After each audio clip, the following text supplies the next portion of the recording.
రాజకీయాలు కొన్ని వ్యూహాలు ఉంటాయి అనేది, అధికారంలోకి రావడానికి కొన్ని మార్గాలు అనుసరిస్తారనేటువంటిది మీరు రాజశేఖర రెడ్డి గారు వేరు అబద్ధాలు వేరు అంటే నేను ఎందుకు చెప్తున్నా అంటే మీరు దాన్ని సరిగ్గా అంటే ఎఫెక్టివ్గా తిప్పికొట్టలేదు అనేటువంటిది మీరు ఒప్పుకోరా? దాన్ని అంగీకరించను. ఇంత పచ్చిమోసం అంటే నేను చెప్తున్నా అంటే మీరు చంద్రబాబు నాయుడు గారు పవన్ కళ్యాణ్ గారి దగ్గరికి వెళ్ళి సపోర్ట్ చేయమని అడిగారు, అందులో ఎవరిని తప్పు పట్టాల్సిన అవసరం లేదు. కాకపోతే మీ వ్యూహాత్మక తప్పిదాల్లో ఉదాహరణకి విజయలక్ష్మి గారు వైజాగ్ వెళ్ళి అక్కడ ప్రచారం అంటే కంటెస్ట్ చేశారు ఎంపీగా.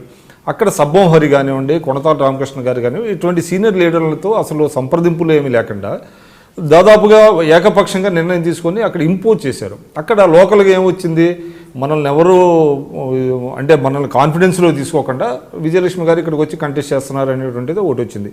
అది ఒక వ్యూహాత్మక తప్పిదానం అక్కడ అంటే ప్రజల్లో ఉన్నది. అంటే నా అభిప్రాయం కాదు, అంటే వైఎస్ఆర్సీపీ తరఫున ఒకవైపేమో చంద్రబాబు నాయుడు గారు అనేకమైనటువంటి వ్యూహాలతో ఆయన ముందుకెళ్తా ఉంటే, మీరు వచ్చినటువంటి నాయకులు కూడా మేము మీ పార్టీలోకి వస్తామంటే మాది ఫుల్ అయిపోయింది, మీరు రానక్కర్లేదు అనేటువంటిది ఇది వాళ్ళని రానివ్వకుండా, అంటే కొంతమంది అక్కడ వైజాగ్ ఉత్తర కోస్తా నుంచి చాలామంది లీడర్లు ఆ రోజు వైఎస్ఆర్సీపీలోకి జాయిన్ అవ్వాలనుకుంటే రాకుండా మీరు మాకు అవసరం లేదు, మా ఆల్రెడీ ఫుల్ అన్నారు. తర్వాత విజయలక్ష్మి గారిని తీసుకెళ్ళి అక్కడ చేశారు. తర్వాత కొంతమంది లీడర్లు బయటికి వెళ్ళిపోతుంటే మీరు ఎందుకు వెళ్తున్నారు ఏంటి అనేటువంటిది ఒక ఎక్కడ అంటే ఒక వాళ్ళని అట్టి పెట్టుకోవడం కానివ్వండి, వాళ్ళతో మాట్లాడటం కానివ్వండి, ఇవన్నీ ఎక్కడ చేయలే. ఇవన్నీ ఏంటంటే ల్యాక్ ఆఫ్ పొలిటికల్ ఎక్యుమెన్ అనేటువంటిది అనిపించలేదు. అంటే కనీసం ఓడిపోయిన తర్వాత అయినా మేము ఇంట్రోస్పెక్షన్ చేసుకొని ఇవి తప్పులు మనం కమిట్ చేశాము, ప్రజల్లో ఉన్నప్పటికీ దాన్ని మనం అనుకూలంగా మలుచుకోలేకపోయాం అనేటువంటిది ఒక ఇంట్రోస్పెక్షన్ జరిగిందా పార్టీ పరంగా? ఒకటి విక్రమ్ గారు, నేనేమంటానంటే టోటల్గా ఓడిపోయినప్పుడు మనం చేసినవన్నీ తప్పులు కనిపిస్తాయి, గెలిచినప్పుడు మనం చేసినవన్నీ గొప్ప వ్యూహాలుగా కనిపిస్తాయి. దీనిలో కూడా నేను ఆ కోణంలో చూస్తా. అఫ్కోర్స్ తప్పిదాలు మాకు జరగలేదంటే ఖచ్చితంగా జరుగుతాయి, రాజకీయాలు తప్పిదాలు జరగకుండా ఎందుకుంటాయి. చంద్రబాబు మాత్రం తక్కువ తప్పిదాలు చేశాడు, ఆయనే గెలిచాడు. చంద్రబాబు మీరు గమనించినట్లయితే మా జిల్లాలో అసలు ఆ ప్రాంతాలకు తెలియని వాళ్ళని నువ్వు పలానా చోటు నుంచో మనం పంపిస్తే మేము వెళ్ళమని చెప్పేసి వెనక్కి వచ్చేసారు. అప్పుడప్పుడు క్యాండిడేట్స్ని డిసైడ్ చేశారు. క్యాండిడేట్ డిసైడ్ చేయడానికి కూడా టైం లేక ఇబ్బంది పడ్డారు, అయినా గెలిచారు. నేనేది ఏంటంటే వ్యూహాలు ఒక్కోసారి ఫెయిల్ అవుతాయి. టోటల్గా ఉన్నటువంటి పరిస్థితులను కూడా ఆధారం చేసుకుంటే, ఫర్ ఎగ్జాంపుల్ ఇప్పుడు విజయలక్ష్మి గారు తీసుకెళ్ళి అక్కడ పెట్టడం, ఓడిపోవడం జరిగింది. ఓడిపోవటం వల్ల అది ఒక పెద్ద తప్పిదమైనటువంటి వ్యూహం అనేది ఖచ్చితంగా పోస్ట్ మార్టం రిపోర్ట్లో తర్వాత జరిగినటువంటి ఆత్మవిమర్శను మేము చేసుకోక తప్పదు. అయితే ఇలాంటి సందర్భాల్లో కూడా గెలిచిన వాళ్ళు ఉన్నారు. బ్రహ్మాండమైన వేవ్ పార్టీకి ఉన్నప్పుడు ఎక్కడి నుంచో తీసుకెళ్ళి ఎక్కడో పెడితే పివి రంగనాయుడు గారు మీరు కాకినాడ నుంచి ఆయన రిటైర్డ్ అయిపోయిన తర్వాత ఖమ్మంలో పెడితే ఖమ్మంలో గెలిచారు. సో నేనేదంటే ఒక పార్టీ వేవ్ క్రియేట్ అయిన తర్వాత జరుగుతూ ఉంటాయి.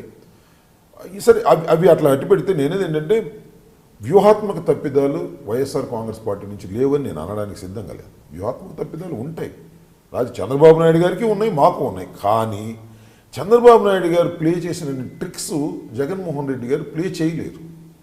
కారణం ఏంటంటే వయసు రీత్యా అనుభవం అంతగా లేదు.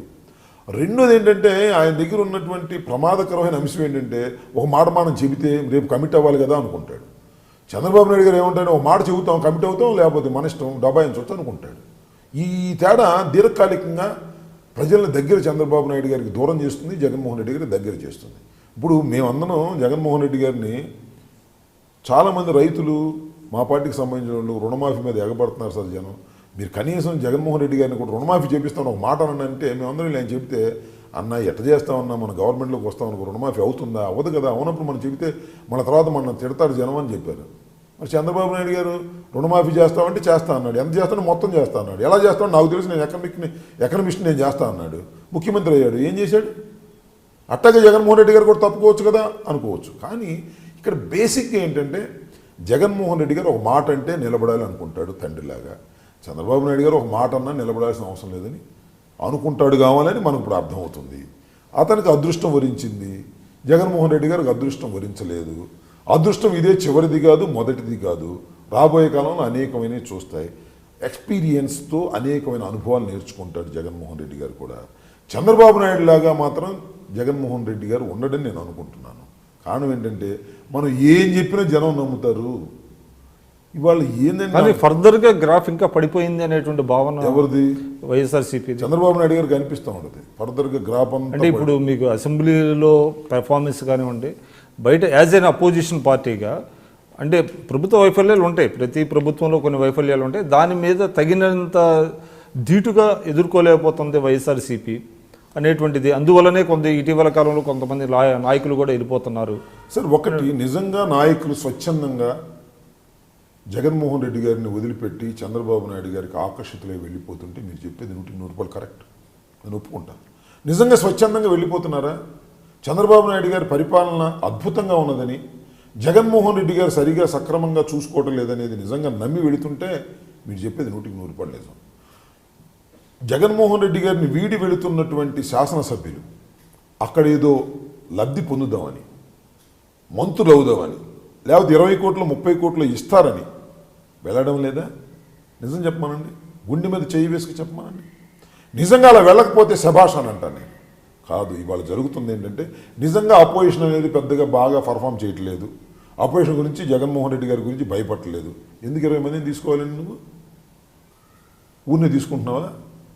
మంత్రివర్గాన్ని ఎక్స్పాండ్ చేయమని తెలుస్తుంది. లోకి మీ వాయిస్ అండి, అంటే జగన్ గారు మాట్లాడుతున్నారు, మీలాంటి వాళ్ళు ఒకళ్ళిద్దరు మాట్లాడుతున్నారు తప్ప వైఎస్ఆర్సీపీ నుంచి పెద్దగా వాయిస్ బయటకు వెళ్ళట్లేదే.